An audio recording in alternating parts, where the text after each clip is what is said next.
XIII, ou a Bill of Rights inglesa, do século XVII, e sobretudo do século XVIII, não é? A Bill of Rights dos Estados Unidos da América, na primeira revisão da Constituição Americana, e a Declaração des Droits de l'Homme et du Citoyen em França. Mas a verdade é que a Declaração Universal dos Direitos Humanos, portanto, de 1948, traz duas coisas novas, radicalmente novas em relação às anteriores.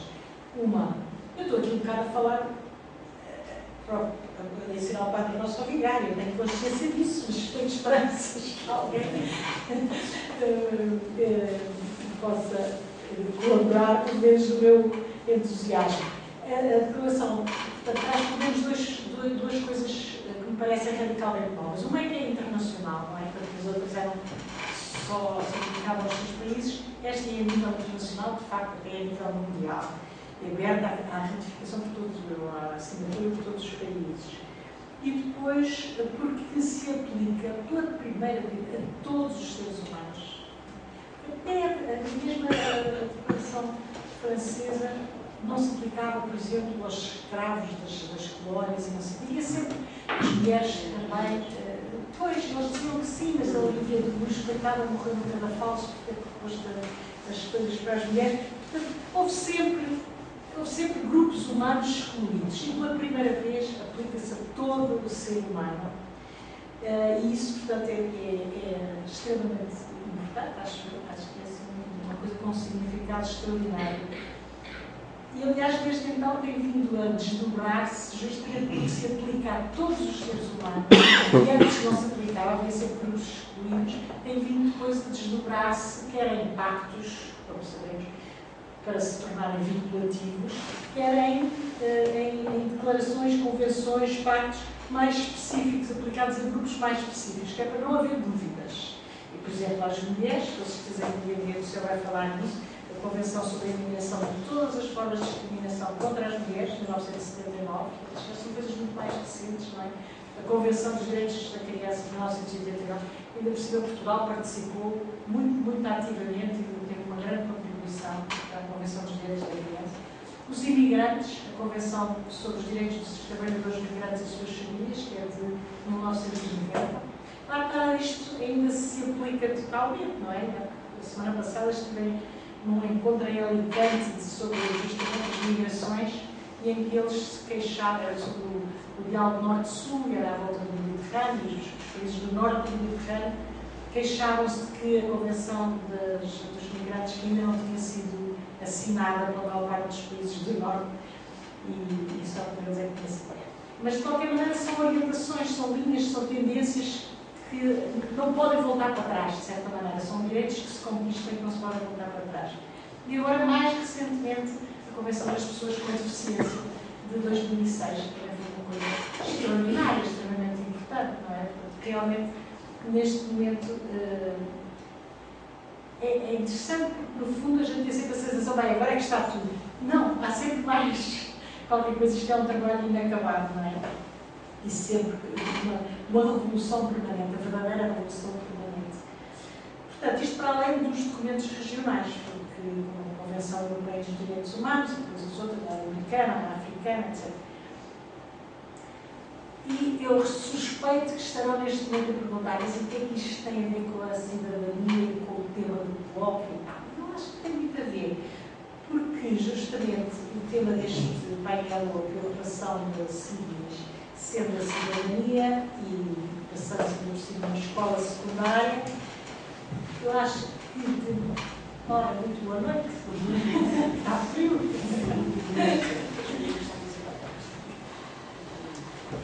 Não podemos hoje encarar a cidadania como um conceito único e imutável, não é? Como eu dizia Manoese, já agora, vou fazer publicidade às produções, em que justamente lhe chamámos cidadanias, tem um dossiê sobre isso. Há uma cidadania nacional, que lá está, que acho que é importante continuar a pensar nela e a trabalhá-la, mas há também uma cidadania regional, não é? Por exemplo, os Açores, ao qual fui ligada de perto, durante muito tempo não existiram, não houve uma cidadania regional, havia Se quiserem uma cidadania política, que é mais local, não é aquela micaelense ou desfaçamento, cidadania regional é uma coisa bastante recente, digamos que depois do 25 de abril é que se foi construindo essa cidadania regional. Há uma cidadania local, se for certeza que as pessoas de Torres Novas se sentem cidadãs de Torres Novas, têm gosto na sua terra, sentem que pertencem, orgulham-se daquele lado lindíssimo do castelo, tudo isso. É uma forma de cidadania local, gostam de contribuir para isso. E há cidadanias supranacionais, que é evidente, todos nós sabemos que todos os dias lemos no jornal, estamos envolvidos na construção da cidadania europeia. E há, obviamente, a cidadania mundial, que nos remete então para os tais direitos humanos, que é uma verdadeira coluna dorsal ética da cidadania.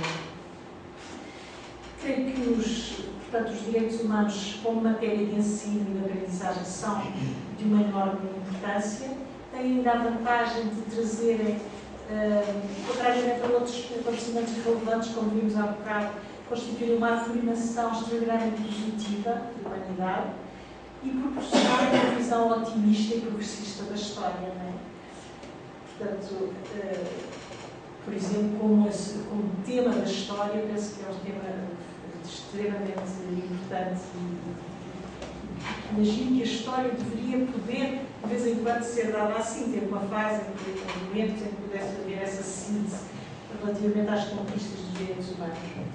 Mas a história não termina, as diferentes violações dos diferentes direitos humanos constituem, portanto, um desafio para as pessoas, para todos os seres humanos, para a vontade que todos temos de deixar uma marca, de fazer uma diferença, de contribuir para um mundo melhor. E a revolução dos direitos humanos é, portanto, a tal revolução permanente, porque a nossa percepção de quem tem os direitos e de que direitos tem está constantemente a evoluir, a alargar-se e a enriquecer-se.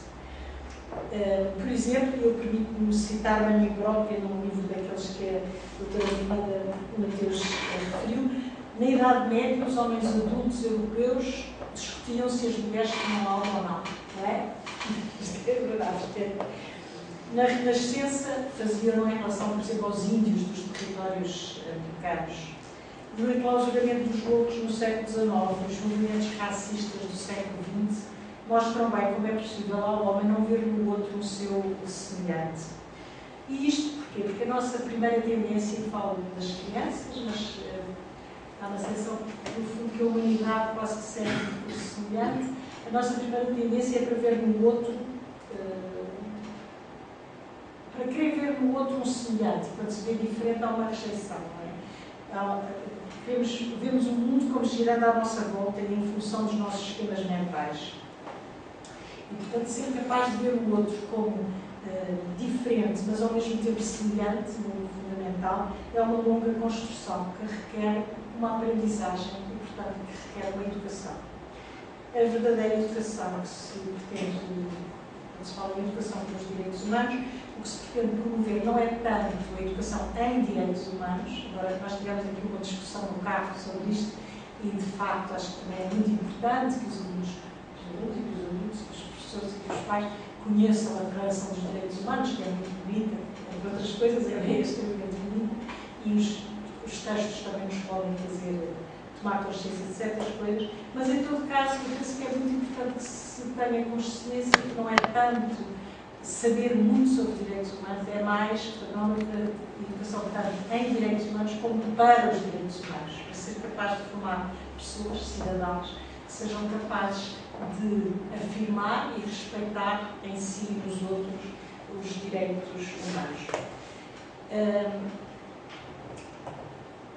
Ou seja, muito fundamentalmente, que educássemos, se fôssemos capazes de educar os seres humanos para agirem para com os outros, e agora vou dizer uma frase que parece assim tirada do catecismo, não é? Mas não é. Agir para com os outros como gostaríamos que os outros agissem para connosco.